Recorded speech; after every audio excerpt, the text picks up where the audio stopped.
আধা চাই ফুল আধারের পাশে রাখিয়াছ আলো, অসীমের পাশে ফুল। সর্বপ্রথম আমার পরমারাধ্য, আমার জীবন রথের সারথি, আমার সকল কর্মের গুণের অধিকারী যিনি, সেই পরম করুণাময় স্রষ্টা রাতুলচরণ সকলের প্রণাম প্রণতি জ্ঞাপন করছি। আজকের এই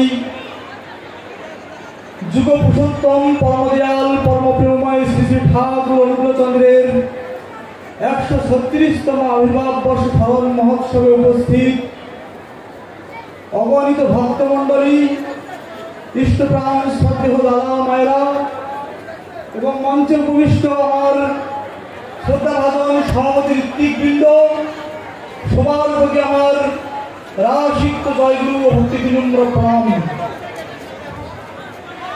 আজ আমরা এখানে জড়ো হয়েছি মহামানব পুরুষোত্তম পরমদয়াল পরমপ্রেমময়ের সেই আবির্ভাব বর্ষকে স্মরণ করার জন্য, তার বাণীকে নিজের জীবনে প্রতিষ্ঠা করার জন্য। আজকের যে মহতী অনুষ্ঠান যুব সম্মেলন, সেই যুব সম্মেলনের আলোচ্য বিষয় হল সুশীল সমাজ গঠনে শ্রী ঠাকুরের আদর্শ এবং যুবকদের ভূমিকা।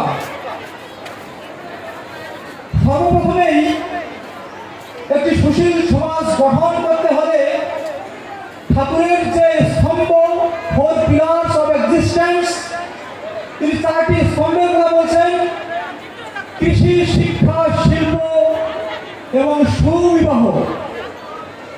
একটি সুন্দর পরিবার, একটি সুন্দর জাতি, একটি সুন্দর রাষ্ট্র গঠনের জন্য আমাদের অবশ্যই যদি প্রধান কর্তব্য এবং করণীয়, সেটি হচ্ছে সুবিবাহ। সুবিবাহের মধ্য দিয়ে একটি সুপ্রজনন হবে, আর সেই সুপ্রজননের মধ্য দিয়ে একটি সুন্দর পরিবার, সুন্দর সমাজ এবং একটি সুশীল সমাজ গঠিত হবে। আমাদের মানব জীবনের জন্ম থেকে মৃত্যু অবধি দৈনন্দিন জীবনের পাথেয় হিসাবে শ্রী ঠাকুর তার বাণী দিয়ে গেছেন। তিনি বলছেন, my life is my memorised magazine. আমার জীবন হল আমার বাণী ব্যক্ত প্রতীক। তিনি কিন্তু সশরীরে আমাদের এই ইহজগতে নেই, কিন্তু তিনি আছেন। তিনি আছেন প্রতিটি জীবের মাঝে, প্রতিটি জীব সত্তার মাঝে, প্রতিটি প্রাণীর মাঝে। তাই আমাদের সেই বিশ্বাসটুকুকে হৃদয়ে ধারণ করে তার গোলাগুলিকে আমাদের হৃদয়ে ধারণ করতে হবে। এই পৃথিবীর সমস্ত জীব সত্তা, সমস্ত মানুষ প্রজাতি, তারা বাঁচতে চায়, তারা বাড়তে চায়। আর বাঁচা বাড়ার জন্য শ্রী ঠাকুর বলছেন যে ধর্ম is the science of being and becoming. আমার পূর্ববর্তী বক্তা ইষ্টপ্রাণ শ্রদ্ধেয় নিলয় সাহারা বলছেন বিজ্ঞানের কথা। আমাদের প্রত্যেকটি জীবনের পরতে পরতে বিজ্ঞান লুকিয়ে আছে। আর এই সৎসঙ্গ, সেই সৎসঙ্গকে কেন্দ্র করে সেই তৎকালীন বাংলার গভর্নর জয় অ্যান্ডারসন বলছেন, দি সৎসঙ্গ is doing excellent work, education, art and social service and religion. তিনি সৎসঙ্গের ভাবধারা, ঠাকুরের আদর্শকে বিবেচনা করে, চিন্তা করে আপ্লুত হয়ে তিনি এই কথাটি বলছেন, দি সৎসঙ্গ is doing excellent work, educational, art and social service and religion. যে সৎসঙ্গ ধর্ম, শিক্ষা, সংস্কৃতি এবং শিল্পের ক্ষেত্রে গুরুত্বপূর্ণ ভূমিকা পালন করছে। এখানে আমরা অগণিত মানুষ এসেছি যারা এই শব্দতন্ত্র শুনতে পাচ্ছি। অধিকাংশের মধ্যে থেকেও আমরা অনেক ভক্ত আছি যারা ঠাকুরের সৎ দীক্ষা লাভ করিনি। তাই যারা এখানে এসেছি, যারা আসতে পারিনি, যাদের মনের বাসনা ছিল যে আমি পরমতীর্থ হিমায়তপুর ধামে যাব, উৎসবে যাব, তারাও যাতে আমরা অতি শীঘ্রই যুগ পুরুষোত্তম পরমদয়াল পরমপ্রেমময়ের আদর্শকে নিজের জীবনে প্রতিষ্ঠা লাভ করতে পারি। কারণ তিনি বলছেন যে he is the best guide and good to human evolution. তিনি হচ্ছেন মানব বিবর্তনের সর্বোচ্চ পরিচালক ও অনুপ্রেরক। তাই আমাদের সদা সর্বদা সেই ঠাকুরের বাণী, ঠাকুরের আদর্শ নিজের জীবনে, নিজের মননে, নিজের চিন্তনে লালিত পালিত করতে হবে। তো তবেই আমরা আমাদের জীবনে সুন্দর এবং সুশীল সমাজ গঠনে গুরুত্বপূর্ণ ভূমিকা পালন করব। আজকে আমার পরিবারে, আমার সমাজে নানা রকমের বিশৃঙ্খলা দেখা যায়, আর এর একমাত্র কারণ হলো পুণ্য সংস্কার।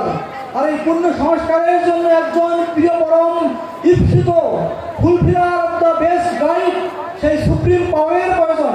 আর সেই সুপ্রিম পাওয়ার হচ্ছে মাই লর্ড শ্রী ভারত অনুকূল চন্দ্র। আমরা অনেক সময় কাজ করতে গিয়ে ভেঙে পড়ি, এড়িয়ে পড়ি, আমাদের মনে ক্লান্ত আসে, আমাদের মনে ক্রোধ আসে। সেই ক্রোধের উপর ভিত্তি করে, সেই দুর্বলতার উপর ভিত্তি করে মাই লর্ড শ্রী ঠাকুর তার গৃহস্থলীকে সত্যানুসারে প্রথমেই বলছেন যে সর্বপ্রথম আমাদের দুর্বলতার বিরুদ্ধে যুদ্ধ করতে হবে, সাহসী হতে হবে, বীর হতে হবে। পাপের জ্বলন্ত প্রতিমূর্তি ওই দুর্বলতা, তাও যত শীঘ্র পারো ওই রক্ত শোষণকারী অবসাদ উৎপাদক ভ্যাম্পায়ারকে আমরা অনেক সময় ভেঙে পড়ি, আমরা এড়িয়ে পড়ি। তিনি বলছেন সে নট ইউর টিমিড, তুমি বলো না তুমি কাপুরুষ, say not you're coward, say not you're evil minded, তুমি বলো না তুমি দুরাশয়। পিতার দিকে নজর করো, আবেগ ভরে বলো, ওগো আমি তোমার সন্তান, আমার আর দরকার নেই, আমার আর দুর্বলতা নেই, আমি আর তোমার গতির দিকে পিছন ফিরে তাকিয়ে অন্ধকার অন্ধকার বলে চিৎকার করবো না। স্বাগতিক বক্তব্য যে সত্ত্বেও সভাপতি কথা বলছিলেন যে আমাদের অভাবকে তাড়িয়ে দিতে হবে। আমরা যারা সৎসঙ্গের দীক্ষা লাভ করছি তাদের কোনো অভাব থাকতে পারে না, কারণ আমরা সৎসঙ্গী সদাচার এবং সেই সাথে যতন যতন ইষ্টবিধির কথা বলি। এবং আমরা যারা সৎসঙ্গের দীক্ষায় দীক্ষিত হয়েছি তারা কিন্তু প্রতি প্রত্যুষে ব্রহ্ম মুহূর্তে উঠেই নাম ধ্যান, সেই সাথে আমরা ইষ্ট কার্য, ইষ্টবিধির কথা, ইষ্টবিধির মন্ত্র উচ্চারণের মধ্য দিয়ে আমাদের জীবন শুরু করি। বৈদিক শাস্ত্রে বলা আছে ওম ভদ্রং কর্ণবি শ্রিয়ং দেবা ভদ্রং পশ্চিম অক্ষবি অযাত্রা স্ত্রৈয়ঙ্গৈ দুষ্ট বাংশ ত্যারভি দেবহীতং বেশম ইউদায়ু। অর্থাৎ বৈদিক শাস্ত্রে বলেছেন যে হে দেবগণ, আমি যেন আমার এই কর্ম দ্বারা ভদ্র শব্দ, সুন্দর শব্দ শ্রবণ করতে পারি। হে জগনীয় দেবগণ, আমি যেন আমার এই চক্ষু দ্বারা সুন্দর বস্তু দর্শন করতে পারি। ঠিক একইভাবে আমরা যদি প্রতি প্রত্যুষে ঘুম থেকে উঠেই সেই প্রভুর ইষ্ট কাজ, ইষ্ট নাম স্মরণ করি, তাহলে অবশ্যই আমার দিনটি ভালো যাবে এবং আমার দ্বারা সমাজের কোনো প্রকার দুষ্কৃতি, খারাপ বা মন্দ কাজ ঘটতে পারে না। আর এই সুশীল সমাজ গঠনের জন্য আমি প্রথমেই বলেছিলাম যে সুপ্রজনন এবং সুবিবাহের যে একটা সংস্কার, সেই সংস্কারে আবদ্ধ হতে হবে। ঠাকুর তার বাড়িতে বলেছেন উন্নয়ন আর সুপ্রজনন এই তো বিয়ের মূল, যেমন তেমন বিয়ে করে করিস না ভুল। আমরা যারা যুব সমাজ, আমরা বিশেষ করে আধুনিক তথ্য প্রযুক্তি, সামাজিক যোগাযোগের মাধ্যম, ফেসবুক, টুইটার, হোয়াটসঅ্যাপ ইত্যাদি মাধ্যমে বিভিন্ন প্রকার ছেলে মেয়ের সাথে যুক্ত হয়ে আমরা অবৈতনিক সম্পর্কে জড়িয়ে আমরা আমাদের পিতামাতার অবাধ্য হয়ে আমরা যেমন তেমন বিয়ে করছি। আর সেখান থেকে যখন একটি সন্তান আসতেছে, সেই সন্তানের দ্বারাই আমাদের সমাজ পরিচিত হচ্ছে, আমাদের জাতি পরিচিত হচ্ছে। তাই আমাদের সন্তানগুলিকে পূর্ণ সংস্কার দিয়ে মানুষ করতে হবে। আর যদি আমার পুত্র, আমার কন্যা আমাকে না দেখে বৃদ্ধ বয়সে আমাকে দূর দূর করে ফেলে দেয়, এর জন্য কিন্তু দায়ী সেই পুত্র সন্তান বা কন্যা সন্তানটি নয়, এর জন্য দায়ী আমি পিতা হিসেবে, আমি নিজে দায়ী। কারণ আমি আমার সংস্কার দিয়ে, আমি আমার পূর্ণ যে সামাজিকতা, সেই সামাজিকতা দিয়ে আমি আমার সন্তানটিকে মানুষ করতে পারিনি। তাই আমাদের দৃঢ় প্রত্যয় নিয়ে আমাদের যারা সুপ্রিম বিং, যারা লাভ লর্ড, যারা যিনি আমাদের আদর্শ প্রিয় পরম, সেই প্রিয় পরমকে কেন্দ্র করে, সেই প্রিয় পরমকে পূর্ণ বিশ্বাস রেখে তার যে বাণীকে নিজের জীবনে, নিজের চিন্তনে, নিজের মননে রেখে আমরা আমাদের জীবন অতিবাহিত করব এবং আমাদের সন্তানগুলিকে, আমাদের পুত্র কন্যাগুলিকে সুন্দর সুন্দর বিবাহের মধ্য দিয়ে, সুবিবাহের মধ্য দিয়ে আমাদের সুন্দর সমাজ, সুখী পরিবার গঠনে আমরা গুরুত্বপূর্ণ ভূমিকা পালন করব। আমার সময় অতি সংকীর্ণ। প্রভুর শ্রীচরণে আরও শতকোটি প্রণাম এবং আপনাদের সকলকে রামানন্দিত জয়গুরু ও ভক্তিপূর্ণ প্রণাম জানিয়ে এখানে যুক্ত করছি। জয় গুরু।